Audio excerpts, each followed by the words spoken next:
At F3, we believe in building better leaders, men who lead with purpose in their homes, workplaces, and communities.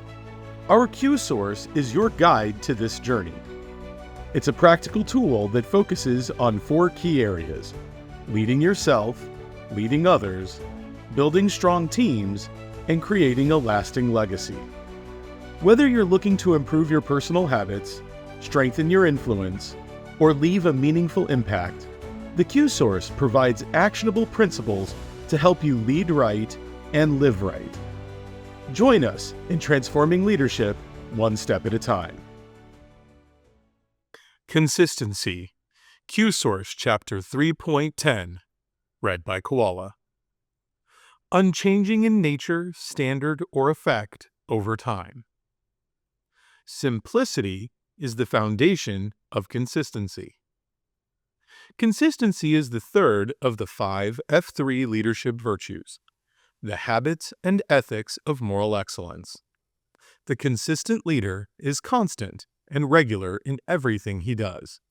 His followers are drawn to him because his steadiness provides a safe harbor from the howling winds of chaos and flux that blow periodically through their own lives. He is their rock. The virtuous leader may be a complex man. In fact, he would almost certainly have to be in order to be effective. But he does not let his complexity cause him to be mercurial and inconsistent. Genius is of little use in a leader if it comes with sudden changes of mood or outlook, because that promotes insecurity in his followers and erodes trust within the group. To keep his internal complexity from leading to external inconsistency, the virtuous leader simplifies the aspects of his life that are subject to his direct control. He does this by putting as much as possible on autopilot so that he doesn't have to consume energy thinking about them. The less energy he consumes on the little things, the more consistent he can be in the big things. Simplification starts with the most elemental personal habits. Every day, Nick Saban eats 2 Little Debbie oatmeal cream pies for breakfast and a lettuce, turkey, and tomato salad for lunch. Steve Jobs wore the same black turtleneck, blue jeans, and New Balance sneakers every day. During his presidency, Barack Obama only wore gray or blue suits. He said that paring down his decisions about what to eat or wear helped him save energy for the important decisions he had to make. Simplicity is the foundation of consistency.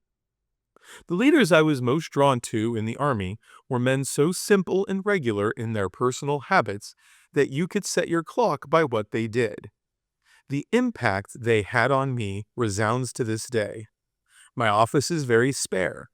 I only have what I need, and I keep it all in a specific location that never varies, so that I never look for anything. My office is very spare. I only have what I need, and I keep it all in a specific location that never varies, so that I never look for anything. I park my car in the same spot every morning so that I can find it quickly every evening after a long day of thinking about more important things. Like Nick Saban, I eat the same thing almost every day, and my wardrobe does not have much more diversity than President Obama's does. I do these things, and many others, to simplify my life and promote consistency with 3 objectives in mind. First, the more decisions I remove from my daily life, the more likely it is that I will continue to accelerate. As we said in Q1.10, the DRP, discretion is a cage with velvet bars. I don't get up in the morning and decide whether to exercise that day. Because my habits are so ingrained, I just find myself at a workout every morning via a series of non-decisions that were easy to make because I didn't make them. By abandoning discretion to habit, I have freed myself from having to decide. Second, the more reliable I am in the small things, the more people will believe they can rely upon me in the big things. Trust is one of the most critical components to the prosperity of any group. The decision whether to follow man or share leadership with him is founded upon it. The virtuous leader uses every opportunity he gets to remove doubt from the minds of his followers through radical consistency in small things, because it is the small things in which they will most often see him engaged. Third, simplicity reduces mistakes. KISS, keep it simple, stupid, is the antidote to Murphy's Law, that whatever can go wrong will go wrong. The American military calls this tendency of events to become chaotic the fog of war. It is a theory based on Clausewitz's observation that war is the realm of uncertainty. 3/4 of the factors on which action in war is based are wrapped in a fog of greater or lesser uncertainty. A sensitive and discriminating judgment is called for, a skilled intelligence to scent out the truth. For me to maintain momentum through my fog of life, I need a truth sensor that is not clogged up by the minutiae of small decisions. Simplicity cuts through the fog. Strong routines are the framework of consistency. A brick is a singular positive habit that is advantageous to the individual who practices it, or others that are affected by it.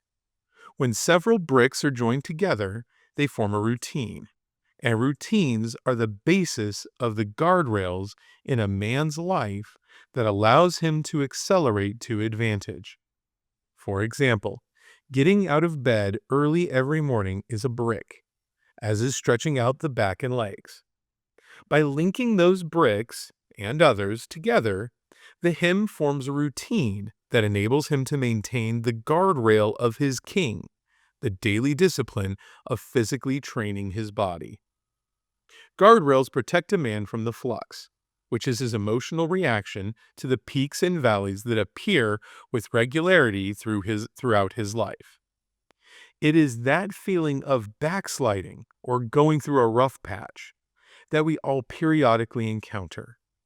Because he is consistent, the virtuous leader may appear to his followers to be immune from the flux. But in truth, his steadiness is only the fruit of his preparedness. The him is a pro who gets ready for the flux because its onset is expected. He knows it is coming. He prepares for it through the development of strong routines that keep him moving along the right path every day, despite how he feels about it on any given day. This provides him with an external framework for his acceleration and frees him from having to overcome negative emotions in order to maintain his momentum. As a result, a him will physically train his body every day regardless of how he feels about it. It is not a decision fueled by emotion that gets him out there every morning. It is the bricks that form his routine which provide him the framework to be consistent in his king. The amateur, in contrast, is a man who does not arm himself with routines. He allows the flux to roll over him, periodically exposing his emotions to the shifting winds of circumstance, like a man who leaves his windows open in a thunderstorm. As a result, his nature, standards, and effect vary over time. This makes him inconsistent and renders him unvirtuous. As a result, an amateur will only post workout when he feels like it. When his flux is favorable, he will have a period of consistent posting, but when, as it always will, the flux swings against him, he will not be able to overcome his negative emotions sufficiently to maintain the momentum of his king. The flux lies at the heart of Pogo 40, and it ruled over me until I began fighting against it by turning pro and building strong routines. The virtuous leader focuses on bandwidth, not perfection. The existence of the flux is a matter of truth, which is transcendent. The existence of the flux is a matter of truth, which is a transcendent, fundamental, or spiritual reality that requires no real explanation because it is self-evident. He may call it by a different name, but every man knows the flux exists because he has been living within its grip since he was a boy. Fighting the flux through the building of routines is a matter of wisdom, which is practical insight with spiritual implications. Truth is what you know, wisdom is what you learn about it. A man can obtain wisdom through other men who already have it by the process of positive habit transfer that we described in Q2.4. Or he can learn it the hard way through collision learning, by gaining it through failure, argument, and adversity. For me, learning to fight the flux through preparedness came the hard way. I had to collision learn it. Due to the ever-present nature of the flux, and the fact that we all are faced with dynamic circumstances outside of our control, it is impossible to reach a point of perfection where one's nature, standards, and effect are exactly the same every day. There will always be fluctuation. Knowing this, the virtuous leader accelerates his consistency by focusing on the bandwidth of his fluctuation rather than perfection. His objective is to reduce the distance between his peaks and valleys to something so infinitesimal that only he can see it. For me, the effect of the flux in my life has always been triggered by my physical fitness. As that goes, so goes everything else in my life. I know that if my king and queen decelerate, my jester will run rampant, and I will lose relational rhythm with my concentrica in contact with the sky cue. When I was an amateur, I suffered from wild swings in my fitness that rendered me inconsistent and incapable of virtuous leadership. Today, having collision learned about the flux and its control over me, I have strong routines that allow me to maintain my fitness level within an ever-tightening tight bandwidth. I only discovered the effect of flux after I left the military, where my weight had rarely fluctuated by more than 5 pounds for a 9-year period. I mistakenly attributed this apparent consistency to my own self-discipline. But the truth was quickly revealed to me in my first 6 months as a civilian. Without periodic weigh-ins and unit physical training, I had neither the incentive to stay physically fit nor any self-generated positive habits upon which I could rely on when the flux would inevitably hit me. Liberated from the strict routines of military life, I immediately became subject to Pogo 40, gaining and losing the same 30 to 40 pounds on a repetitive loop until F3 taught me to be a pro. From the adversity of Pogo 40, I learned that I was a mascot. I had only appeared to be consistent when I was a soldier because I had been protected by external routines that I neither built nor maintained for myself. The Army had provided them to me. Once they were removed, I was revealed for what I truly was, an amateur whose lack of preparedness left me constantly exposed to the flux. Until I learned to build my own routines, the bandwidth of my fitness, fellowship, and faith was like a roller coaster. Whenever my roller coaster was in steep descent, I was an insentient zombie, immune to any warning about the jolt of the bottom to which I was heading. As an amateur, I had no shield lock to provide me with accountability and correction. Because I lacked candor, I was unwilling to graciously receive a word of hard truth that might have snapped me out of it. Because I lacked candor, I was unwilling to graciously receive a word of hard truth that might have snapped me out of it. Inevitably and repeatedly, I would have to suffer my own cat kicker, a man's final screw-up before he hits his bottom, before I could begin ascending again. Now, having recognized the truth that the flux exists, and the wisdom of using guardrails to fight it, my focus is on continually narrowing the bandwidth of fluctuation in my life.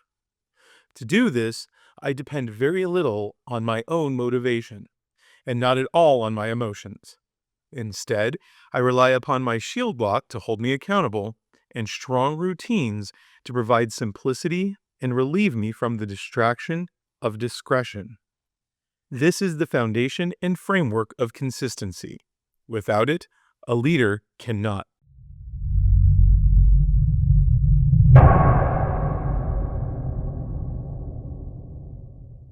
One, two, three. Lead!